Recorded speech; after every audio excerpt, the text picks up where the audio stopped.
নমস্কার বন্ধুরা, ফিলস্পট ইন্ডিয়াতে আপনাদেরকে স্বাগত জানাই। রিয়াল মাদ্রিদের জার্সিতে শেষ ম্যাচটা ভালো গেল না লুকা মদ্রিচের। ক্লাব বিশ্বকাপের সেমিফাইনালে প্যারিস সেন্ট জার্মানের কাছে 0-4 গোলে হারতে হলো তার দল। ফলে বিদায়টা খুব একটা ভালো হলো না ক্রোয়েশিয়ার ফুটবলারের। তবে রিয়ালের হয়ে গত 13 বছরে যেসব কীর্তি তিনি অর্জন করেছেন তা কোনোভাবেই খাটো করা যাবে না। বুধবার রাতের ম্যাচে 64 মিনিটে পরিবর্তন খেলোয়াড় হিসেবে মাঠে নেমেছিলেন মদ্রিচ। ক্লাব বিশ্বকাপের প্রায় প্রতিটি ম্যাচেই তিনি পরিবর্তন হিসেবেই খেলেছেন, তবে বুধবার দলের জন্য কিছুই করতে পারেননি।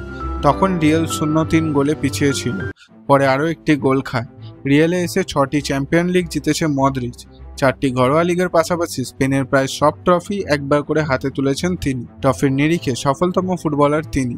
ম্যাচের পর রিয়ালের কোচ তথা মদ্রিচের প্রাক্তন সতীর্থ জাবি আলোনসো বলেছেন, খুব দুঃখজনকভাবে শেষ হলো, কিন্তু মদ্রিচ ফুটবলের কিংবদন্তি। রিয়াল মাদ্রিদ সারা জীবন ওকে মনে রাখ। রিয়ালের অধ্যায় সমাপ্তির কথা জানিয়ে মদ্রিচ সমাজ মাধ্যমে লিখেছেন, মুহূর্তটা এসেই গেল, কোনোদিনও চাইনি এই মুহূর্তটা আসুক, তবে এটাই ফুটবল, জীবনে সবকিছু শুরু এবং শেষ আছে।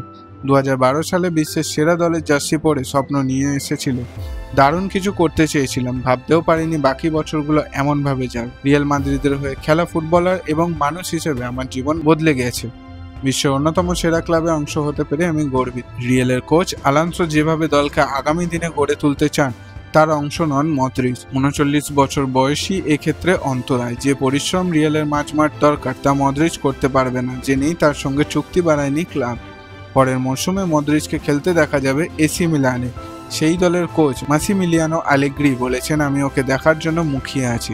মদ্রিচের খেলা আপনাদের কেমন লাগে অবশ্যই জানাবেন কমেন্ট করে। আর খেলার সমস্ত খবরাখবর পেতে আজই আমাদের চ্যানেলটি সাবস্ক্রাইব করুন।